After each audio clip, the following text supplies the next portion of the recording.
Sa i përket menaxhimit, mendoj që më problematike janë funksionimi i paraleleve të ndame fizike. Okay.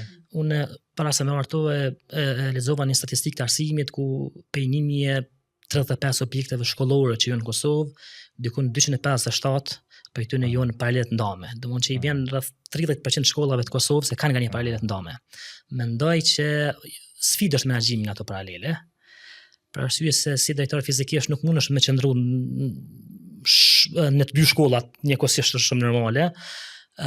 Mandej nëse të marr shembull i përfituesi një donacioni, është pak problem alokimi tina. Mendoj që drejtori do të më konë gjithë përfshirës, do të thotë me ato mjete didaktike apo çka do të jenë ato, do të mi dërgu edhe tek ata nxënës që vijojnë mësimet në paralele, edhe kjo pak është sfidë, kjo pak është sfidë në veti. Mendimi jam personal është që do të mbyll ato paralele ndame, sidomos ato që kanë numër të vogël të nxënësave.